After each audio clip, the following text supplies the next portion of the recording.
हम रोग प्रतिरोधक क्षमता बढ़ाने वाला प्राणायाम करते हैं। रोग प्रतिरोधक क्षमता बढ़ाने वाला प्राणायाम कहते हैं। इसको हम हायर एंटीबायोटिक कहते हैं।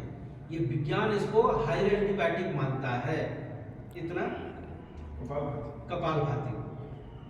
कपालभाति प्राणायाम करने से लाभ केवल एक लाइन में अगर हमको बताना होगा तो हम केवल ये बताएंगे, कपालभाति प्राणायाम करने से हमारे शरीर के अंदर रोग प्रतिरोधक क्षमता बढ़ जाती है, WBC बढ़ जाता है।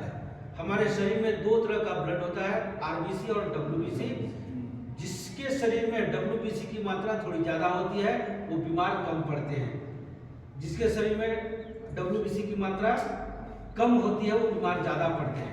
हम यह भी अपने समाज में देखते हैं, अपने आसपास के व्यक्तियों को देखते हैं, किसी को अगर घाव हो गया तो कोई ऐसा व्यक्ति होता है कि बहुत दवा खाता है तब जाकर के उसका घाव छूटता है। कोई व्यक्ति का कम दवा खाने से उसका क्या कारण होता है? उसका एकमात्र कारण है WBC की मात्रा उसके शरीर में है, रोग प्रतिरोधक क्षमता उसके शरीर में है, एंटीबायोटिक उसके शरीर में है।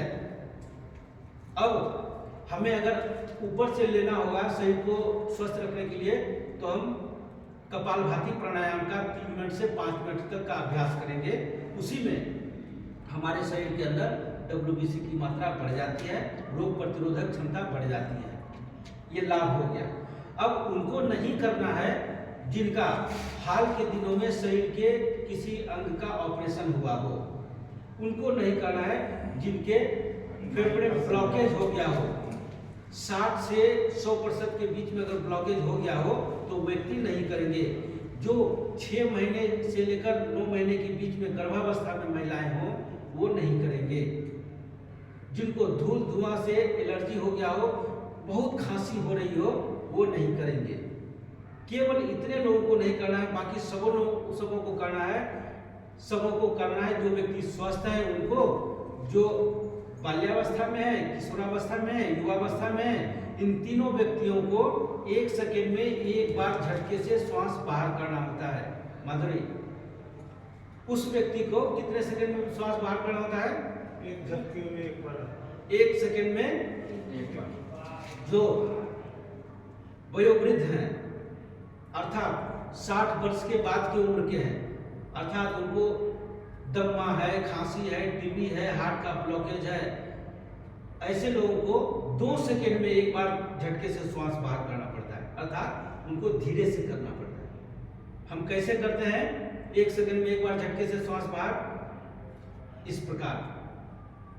आसन में बैठे, आसन में बैठने में आप लोगों को तकलीफ नहीं है। आसन में बैठे, मुद्रा लगाए, किसी भी ध्यान के किसी भी एक आसन, अब यहां से शुरू होता है प्राणायाम। ध्यान के किसी भी एक आसन में बैठा जाता है।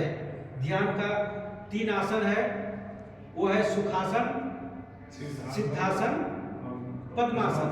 सुखासन इसको कहते हैं, सिद्धासन इसको कहते हैं और पद्मासन इसको कहते हैं। ये थोड़ा कठिन है, सबों के लिए नहीं है। जो अभ्यास करेंगे वही बैठेंगे, नहीं तो कठिनाई लेकर के आसन में बैठकर प्राणायाम करने की आवश्यकता नहीं है। क्योंकि अगर आप हठ करेंगे तो शरीर में तनाव होगा और तनाव रहित होने का नाम है आसन। स्थिरम सुखम आसनम। आसन हो गया इतना। अब मुद्रा लगाते हैं। मुद्रा किसी भी एक पॉइंट को सटाते हैं, मुद्रा हो जाती है। अगर तर्जनी के और अंगूठा के अग्रभाग को इस प्रकार सटाते हैं, शेष 3 उंगली तनी रहती है। अब इस पोजीशन को हम कलाई को घुटना पर केवल टिकाते हैं, ये सही पोस्चर होगा।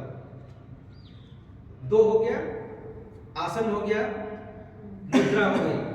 अब रीढ़ की स्थिति ठीक होगी, कमर सीधी, गर्दन सीधी, रीढ़ सीधी, गर्दन सीधी और सर सीधा, ऐसा। ये होने के बाद अब बच जाती है आंखें। हमारी 2 आंख सहजतापूर्वक बंद करते हैं। सब कुछ बंद हो गया।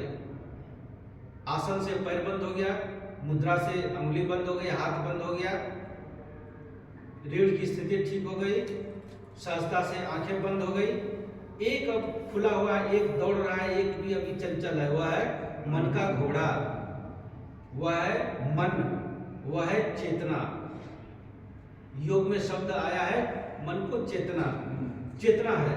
अब उस चेतना को हम उठाते हैं, इधर यत्र तत्र भ्रमण करते हुए चेतना को हम उठाते हैं और ज्ञान चक्र पर केंद्रित कर देते हैं। ज्ञान चक्र भौं के ठीक बिल्कुल बीच में महिलाएं तिलक लगाती है, पुरुष तिलक लगाते हैं और महिलाएं बिंदी लगाती हैं, और भगवान शंकर का त्रिनेत्र है। उसी स्थान को हम ज्ञान चक्र कहते हैं। ज्ञान चक्र पर ध्यान केंद्रित करने के बाद अब पूरी तरह वातावरण शांत, बगल में सुई भी गिरता हो तो महसूस हो जा रहा हो, इस प्रकार शांतचित्त होकर स्थूल शरीर को मोड़कर स्थूल शरीर से फिर अपने हम सूक्ष्म शरीर को अंतः चेतना में खो देते हैं, एकाग्रित कर देते हैं, समेट लेते हैं।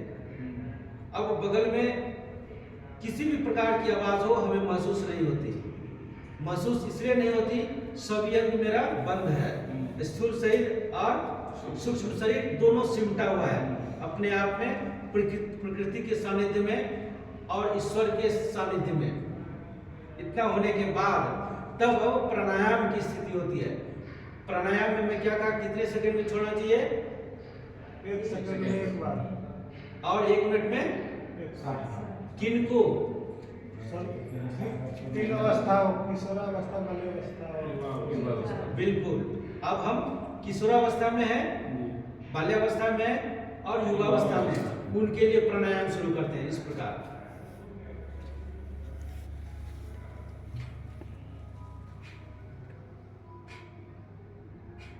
दो स्थिति होती है।